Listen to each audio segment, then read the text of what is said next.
All I ever wanted in this Hey ho Pop world Gengs, is carnage. setelah tayang serentak di bioskop Amerika tanggal 1 Oktober kemarin, Venom Let There Be Carnage akhirnya rilis secara resmi di Indonesia tanggal 17 November. Tentu ada banyak hal yang dinantikan para fans dengan rilisnya saga ini. Soalnya ada banyak rumor yang beredar jauh sebelum penayangannya kan Pop Gengs.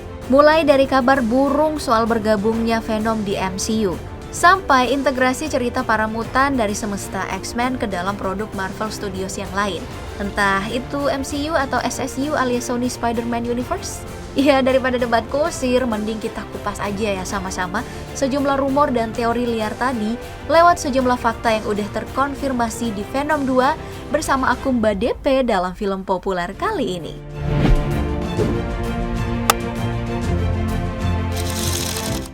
Tapi sebelum kita masuk ke pembahasan, aku mau ngingetin kalian dulu kalau beberapa pembahasan dalam video kali ini mengandung spoiler. Jadi buat kalian yang anti spoiler club, kalian bisa segera skip video yang ini dan pindah ke konten kami yang lain aja. Misalnya proses pembuatan di balik layar atau kesalahan dalam film, sama ada juga transformasi dari para bintang dan pemeran berbagai film.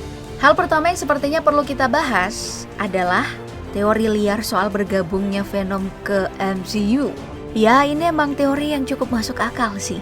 Soalnya kemunculan Peter Parker versi Tom Holland udah terkonfirmasi lewat adegan post credit di Let There Be Carnage.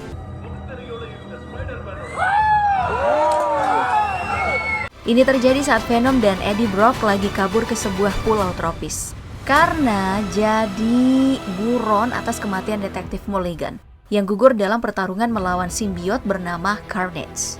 Nah, di momen ini saat Venom mau nunjukin ke Eddie Brock soal penderitaan para simbiot, tahu-tahu mereka udah pindah ke dunia lain, tempat Peter Parker versi Tom Holland eksis, di Titi Mangsa yang sepertinya berdekatan dengan pertarungan lawan Mysterio. Kita belum tahu pasti siapa penyebab kemunculan Venom di semesta Spider-Man. Tapi kalau mau berasumsi kemungkinan ini ya terkoneksi dengan cerita No Way Home dan Multiverse of Madness. Kalau emang bener kayak gini nih, itu artinya integrasi Venom ke SSU udah dimulai kan? Cuman ini belum mastiin soal kehadirannya di MCU. Karena seperti kita semua tahu, seluruh karakter yang terkoneksi di Spider-Verse, hak ciptanya masih dipegang penuh sama Sony. Jadi, asumsi paling masuk akal dari koneksi antar karakter ini adalah Doctor Strange dipinjamin sama Disney ke Sony buat bikin kemunculan Venom di semesta SSU, jadi terasa masuk akal. Ya, semacam balas budi lah gitu ya. Karena sebelumnya Sony udah baik hati minjemin karakter Spider-Man ke MCU.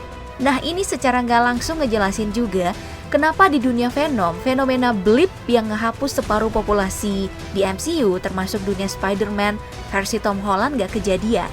Make sense kan? Berarti yang sekarang jadi pertanyaan, apakah kedatangan Venom ini hanya crossover yang sifatnya sementara, kayak cerita Into Spider-Verse, atau justru permanen dan beneran bakal ngebuka potensi untuk masuk ke MCU di masa depan? Ya, kemungkinan ini juga strategi marketing Sony ya buat ningkatin penjualannya. Soalnya gak bisa disangkal kalau penampilan Spider-Man di MCU emang punya pengaruh gede ke penjualan film solonya. Ya, apapun alasannya, yang pasti Venom jadi satu-satunya film di luar pemegang hak dari franchise X-Men dengan referensi mutan paling eksplisit. Emang ya, MCU udah masukin Wanda dan Quicksilver lebih dulu. Cuman mereka dilarang nyebut referensi mutan apapun soal dua karakter ini. Who's a popsicle? Mutan yang muncul di Venom sebenarnya juga enggak.